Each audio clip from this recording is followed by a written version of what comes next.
Aleluia, aleluia, aleluia. Aleluia, aleluia, aleluia. Ensinai-me, Senhor, vossos caminhos, guiai-me na vossa verdade. Aleluia, aleluia, aleluia. O Senhor esteja convosco. Ele está no meio de nós. Proclamação do Evangelho de nosso Senhor Jesus Cristo, segundo São Mateus. Glória a vós, Senhor. Naquele tempo disse Jesus aos seus discípulos: Não penseis que vim revogar a lei ou os profetas. Não vim revogar, mas completar.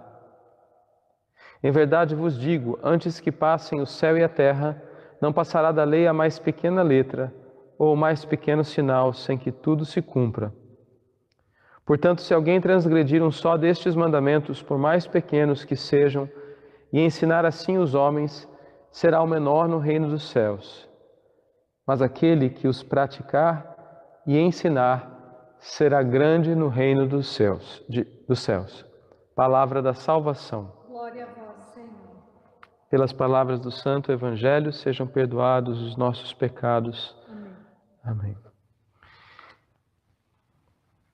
Queridos irmãos e irmãs, nós celebramos hoje o assim chamado Anjo da Guarda de Portugal, nesta fé da Igreja de que existe um anjo a cuidar das nações.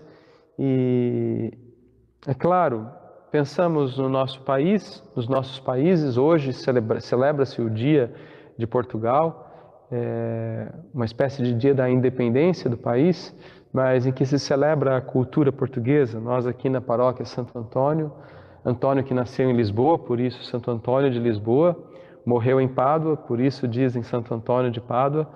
Mas nesta semana em que celebramos o santo padroeiro de tantos, mas tão querido ao povo português, celebra-se também esta festa de Portugal e, na nossa religião católica, o anjo protetor de Portugal.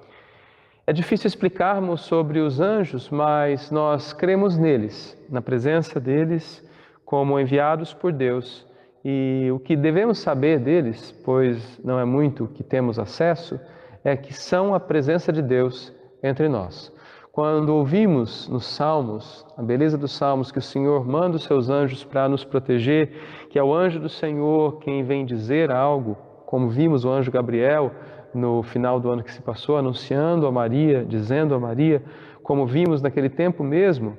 E essa é uma das leituras possíveis para o dia de hoje, quando os anjos vão até os pastores para anunciar o nascimento de Jesus. Nós nos lembramos que os anjos são não só a presença do Senhor, mas a sua vontade. Se devemos saber algo de Deus, nas Escrituras os anjos nos dizem, assim como os profetas nos dizem aquilo que Deus tem a dizer. Assim como o próprio Deus diz ao nosso coração. Quando Jesus continua, como vimos no Evangelho de hoje, o seu Sermão da Montanha, aquele discurso que fala do seu programa de vida e do nosso, nós ouvimos a vontade de Deus, que ela concorda com tudo que o Antigo Testamento disse antes de Jesus, e que ele mesmo diz: eu não vim abolir o que Deus já disse, vim levar a plenitude, a completude. Cristo é o complemento, mas não como algo adicionado. Ele é o complemento como plenitude, finalidade. O sentido pleno de toda a lei, a compreensão de quem é o próprio Deus, porque para nós não importa tanto saber o que pode ou o que não pode, o que se pode ou não se pode fazer, mas importa é saber quem é Deus, se o conhecemos ou não.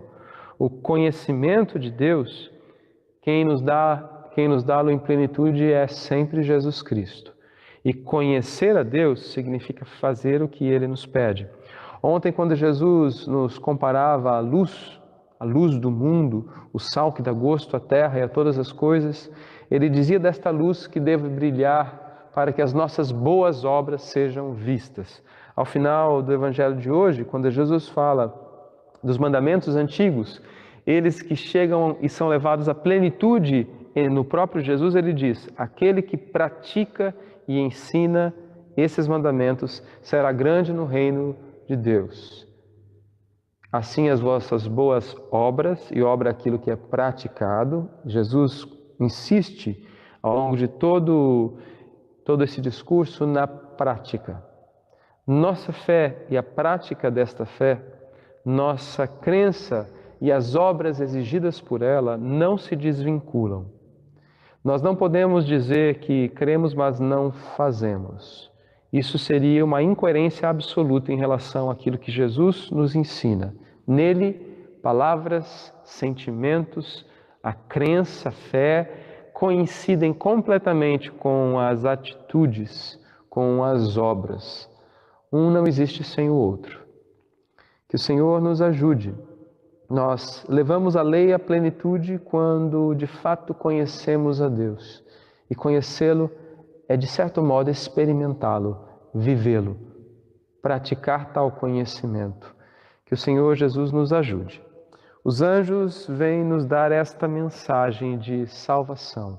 Deus nos ama, nos escolheu, está conosco, caminha ao nosso lado, fala conosco, nos protege, não nos abandona.